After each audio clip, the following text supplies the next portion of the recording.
Hello 6th class students, today 20 August 2020 and we are starting about the chapter 2nd of civics, diversity and discrimination, and we are studying about this chapter. So see, the writers of the constitution also said that respect for diversity was a significant element in ensuring quality. जो संविधान के हमारे writer थे also said, उन्होंने भी कहा that respect for diversity, जो विभिन्नता हमारे देश में है उसकी रेस्पेक्ट करना वो सिग्निफिकेंट एलिमेंट, सबसे खास एलिमेंट है इन एंश्योरिंग इक्वालिटी। अगर हम हमारे देश में इक्वालिटी को एंश्योर करना चाहते हैं तो हमें डाइवर्सिटी को रेस्पेक्ट करना होगा। People are free to follow any religion, सभी लोगों को आज़ाद किया कि वो किसी भी धर्म को फॉलो कर सकते हैं। स्पीक एनी लैंग्वेज, कोई भी लैंग्वेज बोल सकते हैं। सेलिब्रेट एनी फेस्टिवल, किसी भी त्यौहार को मना सकते हैं। Choose any kind of work, किसी भी तरह का काम चूज़ कर सकते हैं। दे विश टू डू, जैसा वो चाहते हैं। They said that no one language, religion और festival should become compulsory for all to follow, कोई एक भाषा, कोई एक धर्म, कोई एक त्यौहार, कोई कंपलसरी नहीं होगा किसी भी व्यक्ति को फॉलो करने के लिए। दे said that the government must treat all religion equally, और कहा गया कि जो हमारी सरकार है वो सभी धर्मों को बराबर ट्रीट करेगी, उसके लिए कोई भी धर्म छोटा बड़ा नहीं होगा।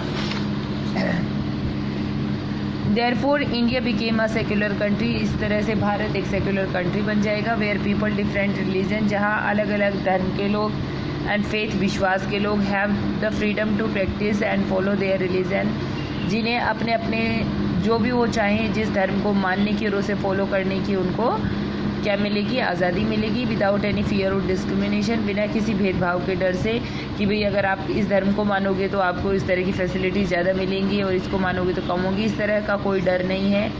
This is seen as an important element of our unity, that we all live together and respect one another.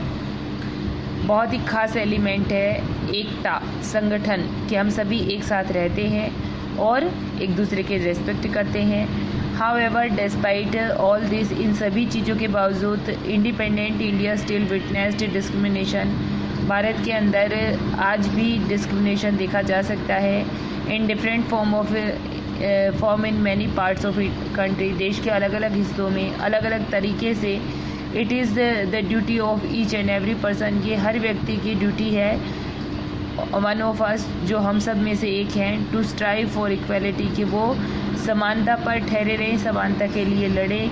And to take step to embrace and respect the diversity of our country, और देश की जो विभिन्नता है उसका आदर बनाए रखें और लोगों को समझाएं और ख़ुद भी ऐसे कदम उठाएं ताकि अपनी एकता को, अपनी जो विभिन्नता में एकता है उसको बनाया रखा जा सके। ठीक है, ये हमारा जो कॉन्स्टिट्यूशन है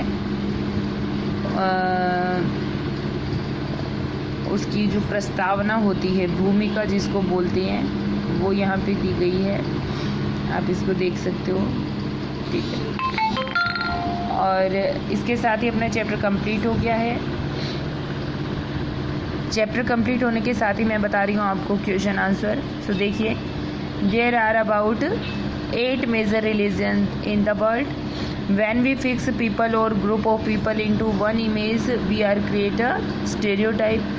Discrimination done on the basis of gender is referred to as gender prejudice. The Dalit are now termed by the government as scheduled caste. The weaker and backward section of the society are protected by the state. People who did jobs such as cutting hair and cleaning were considered dirty or impure. Women demanded the right to education just like the men.